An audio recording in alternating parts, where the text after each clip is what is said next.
2 सितंबर को मीडिया में खलबली मच गई। यह खलबली सेबी चेयरपर्सन माधवीपुरी बुच को लेकर थी। सेबी की चेयरपर्सन माधवी बुच पर दो तरफा हमला बोला गया। पहला हमला एसएल ग्रुप के चेयरमैन डॉक्टर सुभाष चंद्रा की ओर से था, तो दूसरा हमला कांग्रेस के प्रवक्ता पवन खेड़ा ने प्रेस कॉन्फ्रेंस करके किया।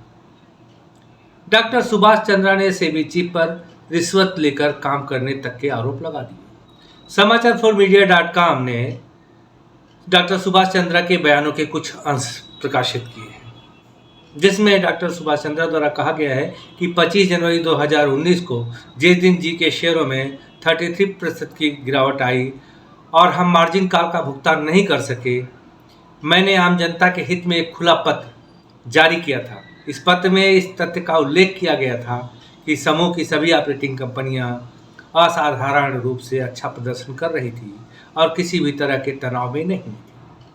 पत्र में समूह स्तर पर बढ़ते ऋण जोखिम के कारणों को भी समझाया गया था। उदाहरण के लिए एसएल इंफ्रा में किए गए निवेश, D2H का अधिग्रहण आदि। पत्र में आगे कहा गया कि मई जून 2018 से समूह के खिलाफ नकारात्मक ताकतें काम कर रही हैं। हमने जांच के लिए सेबी अन्य संबंधित अधिकारियों को कई शिकायतें लिखी। हालांकि हमारे सभी प्रयासों के परिणाम स्वरूप कोई कार्रवाई नहीं हुई।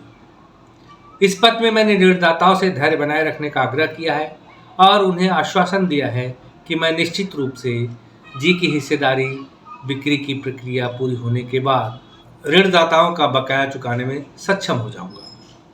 आइए सुनते हैं कि डॉक्टर सुभाष चंद्रा ने प्रेस कॉन्फ्रेंस में क्या कहा। और उस प्रेस कॉन्फ्रेंस के मुख्य बिंदु इस प्रकार है। डॉक्टर चंद्रा ने खुलासा किया कि 17 फरवरी 2024 को एक व्यक्ति जिसका नाम मंजीत सिंह है, उनसे सेबी में मुद्दों को सुलझाने में मदद के लिए मुझसे संपर्क किया। मंजीत सिंह नाम का व्यक्ति उनसे संपर्क करता है। मैं आमतौर पर ऐसी बैठकों से बचता हूं, डॉक्टर सुभाष चंद्रा कहते हैं, लेकिन मैंने उनसे मुलाकात की क्योंकि वह मेरे पास एक ज्ञात व्यक्ति के रेफरेंस से आए थे। उक्त व्यक्ति ने वादा किया कि यह काम माधवीपुरी बुच और उनके पति के माध्यम से किया जाएगा और सेबी के सभी मुद्दों को हल करने की एक फीस ली जाएगी। मुझे उन पर विश्वास नहीं था, लेकिन उन्होंने कहा कि चूंकि आपने 30,000 करोड़ रुपयों से अधिक के ऋण का समाधान कर लिया है, इसलिए फीस आपके लिए बहुत छोटी रकम है। मैंने फिर भी उस व्यक्ति पर विश्वास नहीं किया, लेकिन अब माधवीपुरी बुच और उनके जुड़े लोगों के खिलाफ हिंडनबर्ग और आईसीआईसीआई बैंक के हालिया खुलासों को देखने पर ऐसा लगता है कि जिस व्यक्ति ने मुझसे संपर्क किया वह सही हो सकता है। हो सकता है कि विभिन्न मामलों में भी यही उनका सिस्टम हो। डॉक्टर सुभाष चंद्रा आगे कहते हैं कि मुझे विश्वास है कि सेबी की चेयरपर्सन माधवीपुरी बुच भ्रष्ट है, क्योंकि वो उनके पति, जिनकी संयुक्त आय सेबी में पदभार संभालने से पहले सालाना 1 करोड़ रुपए थी, वो अब 40 से 50 करोड़ हो गई है। और ये कैसे हुई, इसकी जांच मीडिया और जांच एजेंसियों द्वारा की जानी चाहिए। मीडिया कौन सी जांच कर सकता है, कौन सा अधिकार है उसके पास, लेकिन जो खबरें निकल के आएंगी उनको प्रसारित तो कर सकता है। अब रहेगी कि बाकी जांच एजेंसियां हैं, उनसे कराई जानी चाहिए, क्योंकि ऐसे कई तरीके हैं जिसके जरिए सेबी चीफ और उनके पति कारपोरेट्स और शेयर बाजार के भ्रष्ट ऑपरेटर्स और फंड मैनेजर से पैसे वसूलते हैं। डॉक्टर चंद्रा ने कहा कि मुझे जानकारी मिली है कि अगर चंदा कोचर और माधवीपुरी बुच जैसे लोगों के बीच हुई बातचीत और मैसेज निकाले जाएं, तो उनकी पूरी कार्य प्रणाली का खुलासा हो जाएगा। चंदा कोचर आईसीआईसीआई बैंक की सीईओ थी, गिरफ्तार हुई थी। चंदा कोचर और उनके पति माधवीपुरी बुच और उनके पति एक साथ काम कर रहे थे, इसलिए माधवीपुरी बुच को आईसीआईसीआई द्वारा भारी राशि का भुगतान किया गया था, जबकि वो सेबी में पूर्णकालिक सदस्य थी। डॉक्टर सुभाष चंद्र आगे कहते हैं कि मुझे मेरे एडिटर्स ने बताया कि जी बिजनेस और अन्य जी मीडिया के दूसरे चैनल्स सेबी अध्यक्ष पर पारदर्शी और लगातार कवरेज कर रहे हैं, इसलिए इसका खामियाजा चैनल को और प्रमोटर को भुगतना पड़ सकता है। सेबी जी इंटरटेनमेंट के निवेशकों के हित में काम नहीं कर रहा है। डॉक्टर चंद्रा ने यह भी दावा किया कि सेबी चेयरपर्सन की साजिश के कारण जी सोनी विलय रद्द हुआ, जिससे अल्पसंख्यक शेयरधारकों का भारी नुकसान हुआ। उन्होंने कहा कि जी सोनी विलय अच्छी तरह से आगे बढ़ रहा था और उन्हें सेबी स्टॉक एक्सचेंज की मंजूरी मिल गई थी। इसके बावजूद सेबी ने बीएसई एनएसई को एनसीएलटी की कार्रवाई में हस्तक्षेप करने और सोनी को डराकर विलय को रोकने का निर्देश दिया। अंततः सोनी द्वारा विलय को समाप्त कर दिया गया, जिसके चलते कुछ शेयरधारकों की भारी संपत्ति का नुकसान हुआ। डॉक्टर चंद्रा ने यह स्पष्ट किया कि अब वह व्यक्तिगत रूप से सेबी के साथ किसी भी प्रकार का सहयोग नहीं करेंगे और उन्होंने जी एंटरटेनमेंट से भी सेबी के साथ सहयोग बंद करने का आग्रह किया, क्योंकि यह जांच पूर्वाग्रह से और पक्षपातपूर्ण से प्रेरित है। उन्होंने कहा, इन सबको ध्यान में रखते हुए मैंने अपनी व्यक्तिगत क्षमता में सेबी के साथ आगे सहयोग नहीं करने का निर्णय लिया है। मैं जी एंटरटेनमेंट से भी सेबी के साथ सहयोग करना बंद करने का आग्रह करता हूं, क्योंकि यह सेबी अध्यक्ष की पूर्व कल्पित मानसिकता के साथ की जा रही एक पक्षपातपूर्ण जांच है। अब डॉक्टर सुभाष चंद्रा के भाषण के कुछ अंश आप सुन लीजिए। Because of a known person of mine called me one day and saying there is a person who can help you in your SEBI issues, he can resolve all your matters. So I met this person named Manjeet Singh on 17 February 2024. He met me in Delhi. He said कि आपका matter मैं माधवीपुरी बुच और उसके husband के through solve कर सकता हूँ। ये आज मैं पहली बार रिवील कर रहा हूँ आप लोगों के माध्यम से, क्योंकि उस समय तक मैं नहीं मानता था कि वो कोई माधवीपुरी बुच या कोई रेगुलेटर इतना करप्ट होगा। जो बात उसने मुझे कही, उन्होंने कहा सुभाष जी, पंजाबी है सरदार जी, उन्हें कहने लगे कि तुसी 30,000 करोड़ रुपए तो ज्यादा लोगों ने पैसे वापस दिते ने। I hope you understand somewhat Punjabi. तुसी 30,000 करोड़ तो ज्यादा पैसे फाइनेंशियल मार्केट दे वापस दिते ने, ते अपना ये मैटर क्लोज करने वास्ते 3 डिजिट दे पैसे देने दे की हर्ज है कि बिगड़ेगा थोड़ा? कुछ नहीं बिगड़ता, इतना तो दे ही सकते। I was on one hand shocked, but on the other hand I said must be ऐसा ही होगा। I shut him out, I kept quite because I didn't believe that she was like that and she was so corrupt until a couple of months back when we started hearing this Hindenburg report and its content. I'm questioning today that SEBI is supposed to protect the interest of minority shareholders, and she succeeded in pushing away Sony from getting merged with, Zee getting merged with Sony. Who has lost money? Subhash Chandra and family, not much. We are only 4% shareholders. 95.6% shareholders have suffered huge losses. The shares from 400 rupees have fallen to 120 rupees. Who has suffered? All minority shareholders. Just because of her. Mentioned that the chief at SEBI is extremely displeased with Zee Media. She has even expressed in an official meeting that while Zee Media may be reporting against me and SEBI, Mr. Subhash Chandra and his son Puneet Goenka will have to face the consequences. No other media group is covering this issue, which has further fueled her frustration. आपने सुन लिया, doctor Subhash Chandra court में जाने की भी धमकी दे रहे हैं।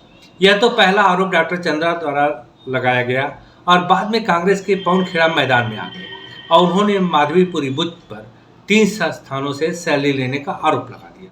माधवीपुरी बुच को सेबी में नियुक्त पर भी उन्होंने प्रधानमंत्री और गृह मंत्री को खूब कोसा। आइए सुन लेते हैं पवन खेड़ा जी को भी।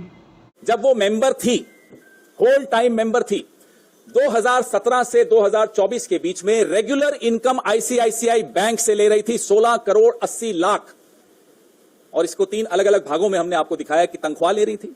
आप सेबी की होल टाइम मेंबर हैं, आप आईसीआईसीआई से तनख्वाह क्यों ले रही थी, हम ये जानना चाहते हैं।